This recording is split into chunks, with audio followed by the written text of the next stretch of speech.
Major funding for KPBS Evening Edition has been made possible in part by Bill Howe Family of Companies, providing San Diego with plumbing, heating, and air restoration, flood and remodeling services for over 40 years.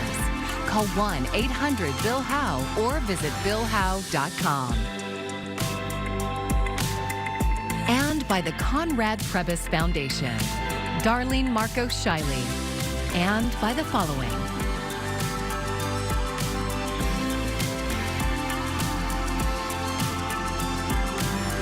And by viewers like you. Thank you.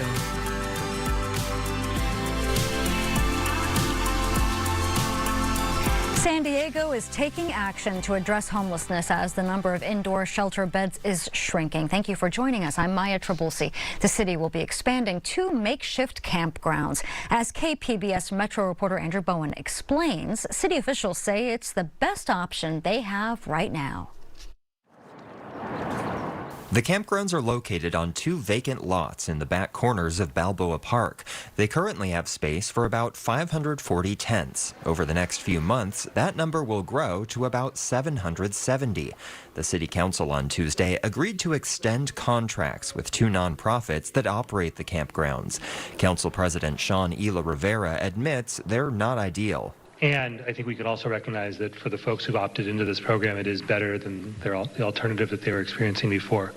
I don't like that's the best option in front of us, but it is the best option in front of us. And I do think that we should have some humility in hearing from those who have opted for that choice, that it is better to them than what they were experiencing earlier. City staff say the campgrounds have been operating under budget over the past year and can handle the extra capacity without a big increase in spending. The sites offer transportation, bathrooms, meals, and case management. But only 6% of people who've stayed at the campgrounds have exited into permanent housing. We are building more housing, including truly affordable housing that has been built in San Diego in decades. But as everybody could see, with all the cranes in the air, it takes time to get that housing built. And in the meantime, we can't leave people in encampments on the sidewalks. Later this year, 2 downtown homeless shelters with more than 600 beds will close. The city is scrambling to find alternatives. For the time being, those alternatives will be outside. Andrew Bowen, KPBS News. Homelessness and housing will be a major focus of tomorrow night's San Diego mayoral debate hosted by KPBS. We'll have a preview of what you can expect coming up. The first and only face-off between Ohio Senator J.D. Vance and Minnesota Governor Tim Walz was heavy on policy and light on personal attacks. As our political correspondent Julia Benbrook explains, some of the issues they discussed are playing out right now. Ohio Senator J.D. Vance and Minnesota Governor Tim Walz stepped onto the debate stage, while major stories developed both at home and abroad. The vice presidential nominees were asked to address climate change as the Hurricane Helene recovery efforts continue. There's no doubt this thing roared onto the scene faster and stronger than anything we've seen.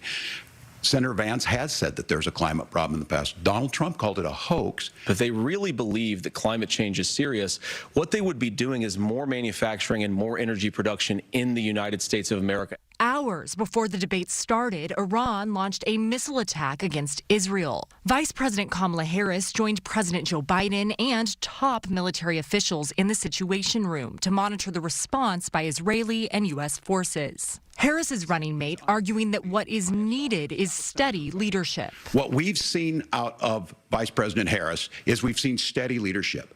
We've seen a calmness that is able to draw on the coalitions to bring them together. Meanwhile, former President Donald Trump criticized the Biden administration and claimed that this would not have happened if he were president. His running mate making the argument that Trump would bring back stability. Donald Trump recognized that for people to fear the United States, you needed peace through strength. Reporting in New York, I'm Julia Benbrook. Now looking ahead to tonight, we're dropping down to lows around the coast into the mid-60s. Still hanging on to a few of those low clouds. That shallow marine layer does stick around, moderating temperatures closer towards the coast. But if you head further east or further inland, that's where you're going to be running into some pretty intense heat. We're going to be tracking how hot temperatures get over these next few days coming up. President Joe Biden took an aerial tour of the catastrophic devastation caused by Helene today. The death toll is at least 182 and expected to continue climbing in the days ahead, with the majority of that loss in North Carolina. Laura Aguirre brings us more on the president's visit from Charlotte. President Joe Biden getting a first-hand look at the cataclysmic conditions left in Helene's wake across western North Carolina. A powerful perspective, says the head of FEMA. Making sure that he understands the extent of the damage here and how challenging it is because of the topography here. Some progress Wednesday. Asheville's mayor says one highway there is open, but hundreds of roads remain closed. Several towns still completely isolated, with many crucial supplies being delivered by airdrop and in some cases, mule train. President Biden is going to want to make sure that we're bringing in every possible resource from the federal family to support this ongoing response effort. Just hours ago, the president ordered the deployment of up to 1,000 active duty soldiers to help speed up delivery of crucial aid into stricken communities. One of the biggest response hurdles remains decimated power and communications grids. In Weaverville, the mayor took his turn at the only working Wi-Fi spot in town at a local grocery store. They're going to have to rebuild the whole system. This is not going to be a quick fix. But a lack of technology is spurring other important connections in the crisis. It's really been an opportunity for neighbors to get to know their neighbors better than ever. I've had more sidewalk conversations in the past 5 days than I have in the past 5 years, I think. I'm Laura Aguirre for KPBS News. A strike against major East and Gulf Coast ports is stopping the flow of several goods through the U.S. Karen Kafa has this look at items that may get pricey if the strike stretches on. There's a big gap between demands of the International Longshoremen's Association and the latest offer from the United States Maritime Alliance, or USMX, which represents the major shipping lines, all foreign-owned, and terminal operators and port authorities. At issue, wages and automation at the ports. They want to come into America and build fully automated terminals and get rid of American jobs. Good paying jobs that support families with medical, pensions, annuities, and pay taxes. Some of the 14 ports involved, the massive port of New York and New Jersey, as well as Boston, Baltimore, and Charleston, South Carolina. I'm confident that everyone that is involved in that on either end are aware of it and did whatever they could, but we cannot settle the strike between the carriers and the union. Also Wilmington, Delaware, which declares itself America's largest banana port. That means bananas could come up short at the grocery store. And even though domestic farmers grow cherries, certain berries, and other fruits, they can't meet all of the nation's demand. Without imports to boost supply, prices could push higher. Raw ingredients like sugar and cocoa imports also at risk, as well as imported chocolate and alcohol. The good news for holiday shoppers, things like apparel, toys, and other gifts don't have a shelf life like food imports and can park in a warehouse for months. So when retailers saw a potential strike on the horizon, they rushed to get products delivered before the strike began. In Washington, I'm Karen Kafa. DoorDash has made 45,000 grocery deliveries in San Diego County paid for with food stamps. KPBS reporter Katie Heisen says it may be making food more accessible. The delivery service DoorDash began accepting food stamps last June. Cheryl Young heads their policy research. She says a lot of those deliveries are going to areas with more seniors and people with disabilities. We've heard a lot about food deserts, but almost 50% of people said they have transportation access issues just to get to the grocery store. Even for people who can take a bus, delivery gives them more options. That's according to DoorDash's head of audience insights, Elena Shipley. This enables where you could get the big items, the heavy items, the when you wanted to go for something that might have, more than 5 bags. People may find it hard to carry as they are taking public transportation and such. DoorDash isn't the only food delivery service that takes food stamps. Instacart led the way in 2020. Food stamps don't cover delivery fees. But researchers found people get more food for their stamps by shopping online. And they buy more fruits and vegetables.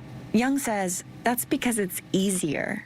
As they're building their cart, they can see how much they have left. They can see every single item that's SNAP eligible and just click on it and add it to their cart instead of running around a grocery store. Shoppers told researchers it's also less stressful and less embarrassing to shop with food stamps online. They don't have to deal with looks from cashiers. But there might be a bigger food access fish to fry. About a third of Californians eligible for food stamps haven't even signed up for them. Katie Hyson, KPBS News. Mayor Todd Gloria and challenger San Diego police officer Larry Turner will square off tomorrow at KPBS for the second and final mayoral debate. KPBS's Amitha Sharma, who will moderate the debate, spoke with Voice of San Diego CEO and editor-in-chief Scott Lewis, who will be a panelist about some of the issues the candidates will spar over.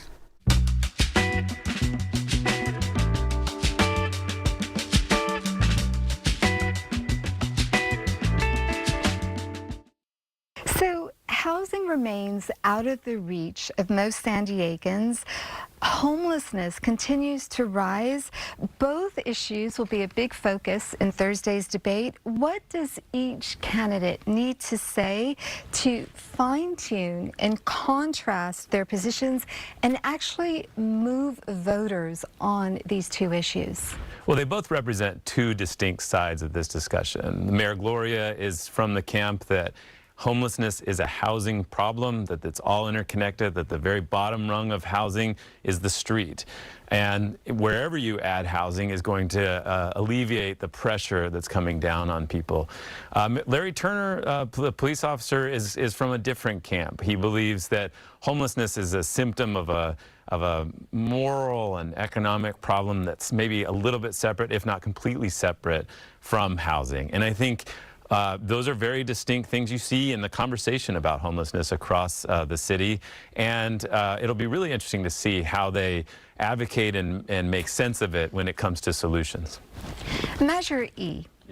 A measure on the ballot to increase the sales tax by 1 cent on every dollar spent. Give us a preview of the candidates' views on this. Well, the mayor looked at it, and San Diego, the city of San Diego, has the lowest possible sales tax rate in San Diego County. There are other cities that are higher. He said that's always been something on the shelf that we need to take down now, and we need to make sure we get that. It would basically double how much money the city gets from sales taxes, and it would both wipe out the deficit that the city faces every year, but add a little bit as well for crucial investments into infrastructure. Now, on the other hand, Larry Turner says this is a tax on often the poorest people who spend the most amount of their incomes on things in all kinds of places to make their lives work. And thus it's a regressive tax, and it's not necessary right now. You can close the budget deficit, and you can make investments by finding waste, fraud, and abuse in other parts of the city budget. Turning to public safety, police clearing homeless encampments, police use of surveillance tools, and traffic deaths are big topics. What are the pressure points on each of these issues? I think there is a very different description of reality. The mayor talks about how crime has gone down, and then his opponent says those are just wrong. Those numbers are incorrect. The mayor talks about wanting to get more police in the service, and his opponent, Larry Turner, talks about getting other people, not sworn police officers, to do some of the work that officers do, the investigative work, the follow-up with customers, and try to make sure that there's other ways to get that done without having to hire and recruit and train police officers. The city has done so much to get more police officers in the door, and it's just not working, and the mayor has very few new ideas for that. We'll see if Larry Turner presents a different option. A poll by Channel 10 and the San Diego Union Tribune last month shows that the race has narrowed. 37% of voters polled said that they would vote for Mayor Todd Gloria. 33% responded by saying they'd vote for candidate Larry Turner, and 28% were undecided. Given that there are so many undecided voters, how seriously do you view that poll? Well, I think it makes sense, especially in concert with some of the internal polls I've heard about. But I think the big question is, if you're trying to oust an incumbent from a mayor's office like that, you have to both convince the public that they deserve to lose their job and that you deserve to have that job. Often undecided voters, though, break to what they know or what they've heard, and that'll be hard for the opponent, Larry Turner, to overcome. Now, There's been an infusion of money in the race. We'll see if he's able to use that to make the case, both, again, that you have to fire the incumbent and that you're the man for it. There was a $1 million contribution made by a local lawyer to a PAC at the Lincoln Club. Tell me about that. And what are the fears about that money when it comes to the mayor's race? You don't need the most money to win an election like the mayor's race, but you need enough. You need enough to get your message out and your name out. If the Lincoln Club decides to use this or the bulk of it to support Larry Turner, it could make a significant difference in that, again, that reality of how many people even know that he's running or what he stands for. And if that makes a difference, it could at least force the mayor to find and raise his own money and make bigger investments in it, maybe distract him more than he might have anticipated. Scott Lewis, thank you so much for speaking to me today. Yeah, thanks. You can watch the San Diego mayoral debate tomorrow night at 8 p.m. The live debate will be carried on KPBS TV, 89.5 FM, kpbs.org, and on YouTube. And with the election just weeks away, Mayor Gloria is touting his efforts to expand homeless shelters, saying he has added more than 930 beds in the past year. But as iNews Source's Cody Delaney reports, that is a little bit misleading. More than half of the beds Mayor Gloria says the city has added are actually tents pitched in 2 city-run campsites. Now, officials are bracing for the closure of more than 600 indoor beds by the end of the year.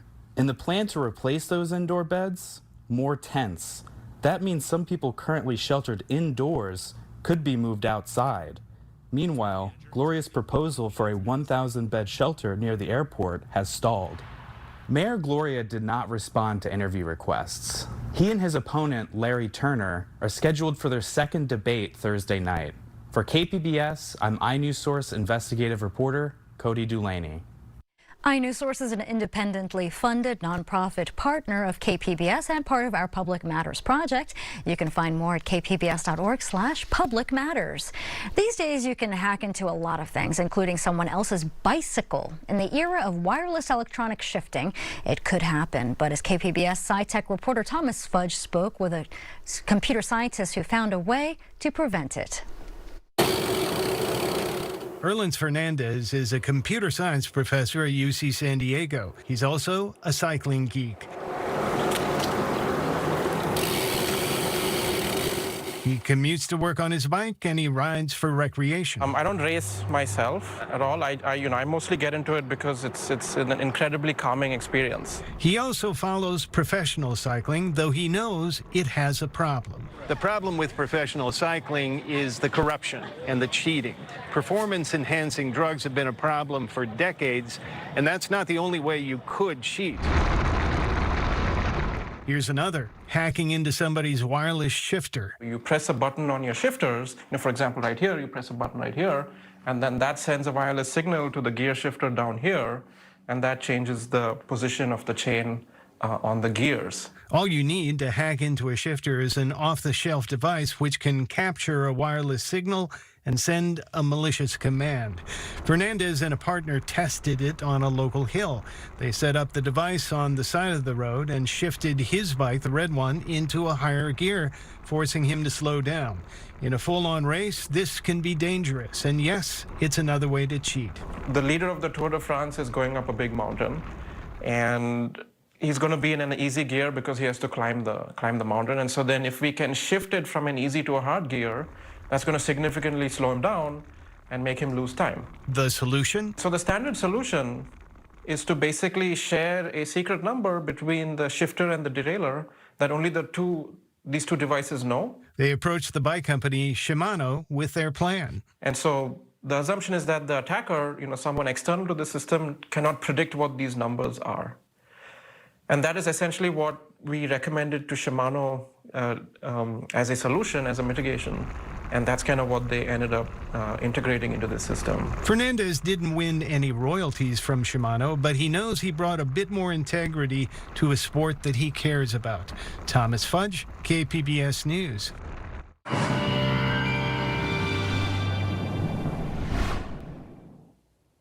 Well, I want to start you off first with your weather headlines. What we need to know as we head throughout the rest of this week. If you're closer towards the coast, you're not dealing with too many problems. Yes, we have the low clouds, especially early in the day and late in the day.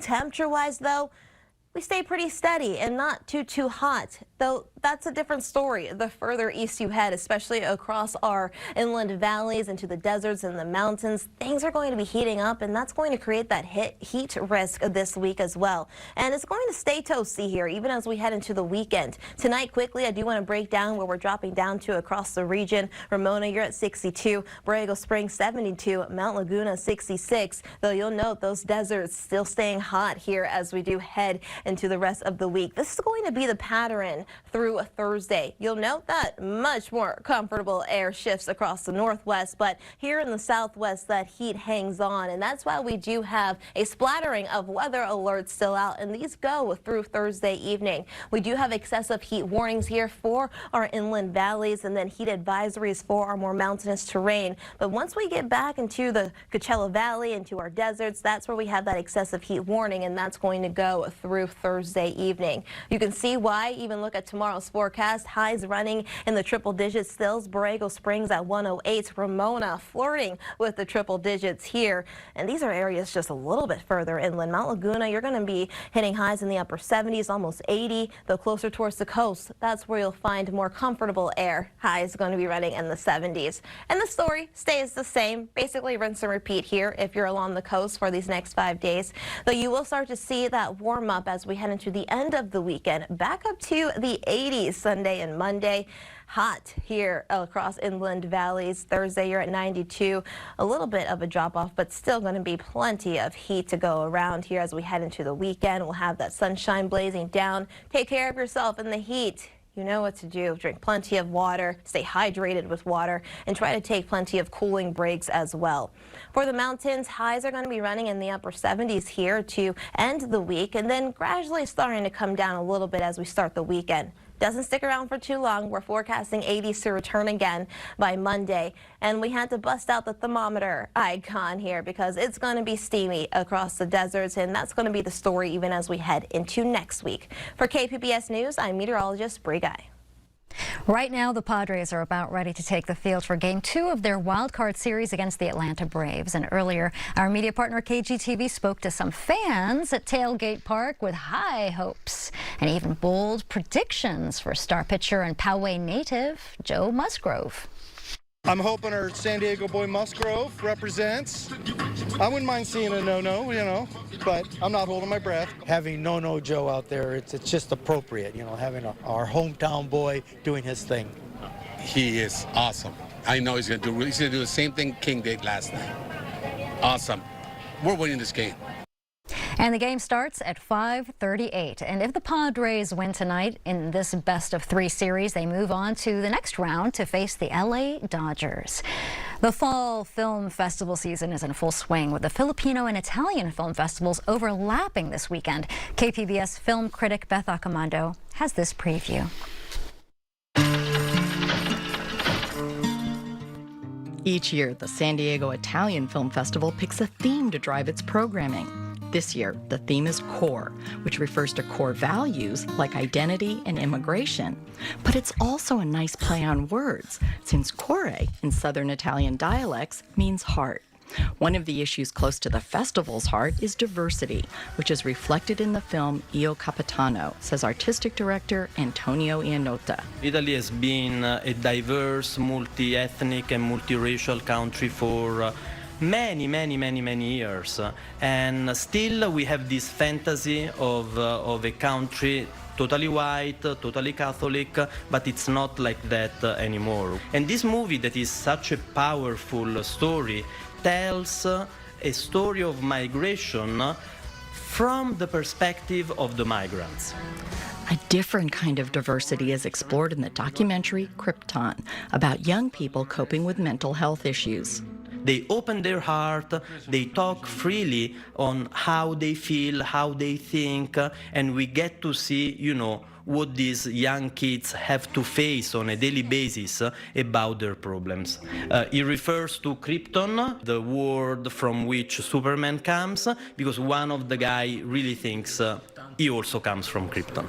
And there's always diversity in the Ristretto Shorts program that screens at Digital Gem Cinema on Tuesday. The winning films will play on October 12th at the festival's gala. So explore the diversity of Italian films and an Italian perspective as the San Diego Italian Film Festival runs through this weekend and next at both the Museum of Photographic Arts and Digital Gem Cinema. And more diversity can be found at the San Diego Filipino Film Festival, which will close this Sunday with the historical drama Gambuza, says co-founder Benito Batista. In the Philippines, we were colonized by the Spanish, and they used Christianity to colonize us. Because of that, we were given the opportunity to become seminarians and priests. Gambuza, there are 3 priests. They started the rebellion for independence. And a completely different tone can be found in the centerpiece film, Where is the Lie? There are 2 sides to every story, so let me tell you mine. It's an LGBTQ plus meta rom-com mixed with thriller elements played out on dating apps and social media. New this year at the festival is the San Diego Philippine Film Trade Fair. It's like Comic-Con of Filipino creatives in film. It's actually an expo. You're going to see moderated panel discussion and presentations. We have film producing incentives and logistic requirements in the Philippines. If you're a filmmaker here, anywhere in the United States, and you feel like, I want to make a film in the Philippines, somewhere in the islands, then this is your opportunity to sit down and learn. So whether you want to make movies or just watch them, there'll be an embarrassment of cinematic riches to choose from this weekend. Beth Accomando, KPBS News. And you can find tonight's stories on our website, kpbs.org. Thanks for joining us tonight. I'm Maya Trabulsi. Good night. Major funding for KPBS Evening Edition has been made possible in part by Bill Howe Family of Companies, providing San Diego with plumbing, heating, and air restoration, flood and remodeling services for over 40 years. Call 1-800-BILL-HOWE or visit billhowe.com. And by the Conrad Prebys Foundation, Darlene Marco Shiley, and by the following.